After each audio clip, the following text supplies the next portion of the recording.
안녕하세요. 인사이트 프로TV 안인호 박사입니다. 오늘은 행복한 노후를 위한 자산관리 방안과 평생소득 만들기에 대해 이야기해 보겠습니다. 요즘 100세 시대라는 말 많이 들어보셨을 거예요. 그런데 수명이 길어진 만큼 노후에 필요한 자산도 더 많이 필요해졌습니다. 실제로 OECD 통계에 따르면 한국의 노인 빈곤율은 약 40%로 OECD 국가 평균의 2배에 이른다고 합니다. 또한 국민연금공단 조사에서는 고령층의 절반 이상이 연금만으로는 생활비가 부족하다고 하네요. 그러니 이제는 노후 자산 관리 필요성이 더 이상 나무 이야기가 아니게 되었습니다. 그렇다면 행복한 노후를 위해 우리가 준비해야 할 것들은 어떤 것이 있을까요? 오늘은 노후 자산을 위협하는 주요 리스크 요인을 살펴보고 이를 해결할 수 있는 구체적인 방안들을 하나씩 이야기해 보겠습니다. 먼저 노후 자산 관리의 주요 리스크 요인부터 살펴보겠습니다. 첫 번째 리스크 요인은 바로 불안정한 연금 소득입니다. 국민연금공단 자료에 따르면 국민연금 하나로 생활을 충당하기에는 어려운 상황이라고 합니다. 한국보건사회연구원 조사에서도 단일연금으로 생활하는 고령층의 절반 이상이 생활비 부족을 느낀다고 해요. 이처럼 국민연금 하나에만 의존하다가는 경제적 어려움을 겪을 위험이 큽니다. 두 번째 리스크 요인은 의료비와 장기 요양비 증가입니다. 통계청 자료에 따르면 고령층의 약 65%가 만성질환을 앓고 있으며 특히 70세 이상 고령층 15%가 장기 요양이 필요한 상태라고 합니다. 이러한 요양비와 의료비는 노후 자산을 빠르게 소진시키는 큰 요인이죠. 세 번째 리스크 요인은 자녀에 대한 과도한 지원입니다. 자녀의 결혼과 주택 마련을 위해 본인의 자산을 쓰다 보면 정작 본인의 노후를 위한 자산이 부족해질 수 있습니다. 한국보건사회연구원 조사에 따르면 자녀 지원으로 경제적 부담을 느끼는 60대 가구는 약 30%에 이른다고 합니다. 이렇게 자녀 지원의 지출이 커지면 노후 자산 확보에 어려움이 생기게 됩니다. 네 번째 리스크 요인은 금융사기와 부동산 리스크입니다. 고수익 보장을 미끼로 한 금융사기 피해가 해마다 늘고 있으며 금융감독원 자료에 따르면 고령층 금융사기 피해는 연평균 약 10% 증가하고 있다고 합니다. 이처럼 한순간의 실수로 자산을 잃을 수 있기 때문에 주의가 필요합니다. 이제 이 리스크 요인들을 하나씩 해결할 수 있는 구체적인 방법들을 알아보겠습니다. 먼저 다층적 연금 체계를 통해 안정적인 소득을 확보하는 방법입니다.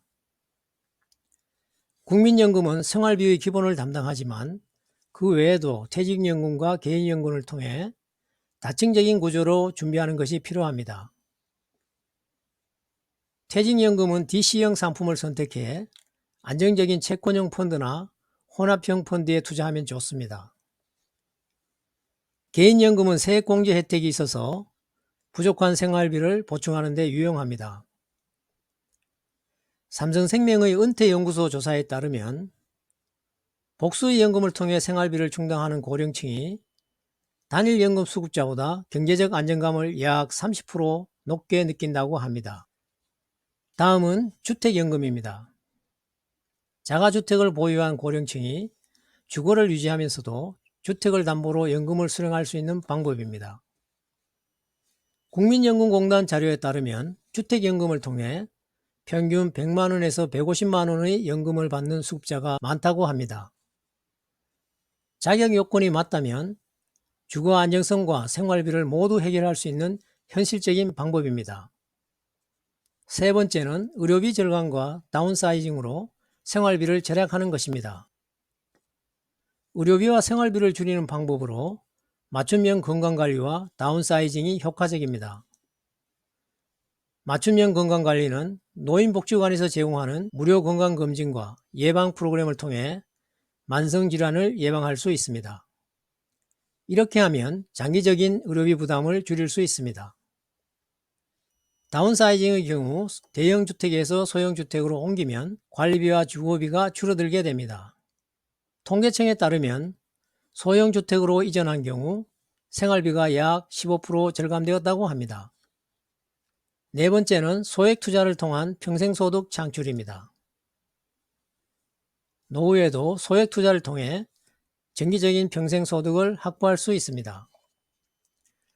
채권형 펀드와 배당주는 정기적인 수익을 제공하면서도 변동성이 적어 안정적입니다. 혼합형 펀드에 주식과 채권을 분산 투자하여 안정성과 수익성을 모두 기대할 수 있습니다. 삼성생명의 은퇴연구소 조사에 따르면 이러한 소액 투자를 통해 월 소득을 확보한 경우 경제적 만족도가 약 20% 높아진다고 합니다. 마지막으로 자녀 지원의 적정선 유지와 금융사기 방지입니다. 자녀 지원을 적정선에서 유지하여 본인의 자산을 지키는 것이 필요합니다. 자녀와 충분히 대화하여 본인의 노후 자산 보호의 중요성을 설명하고 적정선을 정하는 것이 중요합니다. 또한 검증되지 않은 고수익 금융상품이나 금융사기에 주의해야 합니다. 금융감독원에 따르면 안정적인 금융상품을 활용한 고령층은 금융사기 피해율이 약 20% 낮아진다고 합니다. 오늘은 노후자산 관리의 주요 리스크 요인과 이를 해결할 수 있는 구체적인 방안들을 살펴보았습니다. 연금체계를 다층적으로 마련해 소득을 확보하고 주택연금과 소액투자, 건강관리와 다운사이징으로 생활비와 의료비 부담을 줄이는 방법들에 대해 말씀드렸습니다. 이제 더는 노후가 자연스럽게 안정될 것이라고 기대하기보다는 여러분 스스로 평생소득을 만들어 안정적인 노후를 직접 설계하는 것이 필요합니다.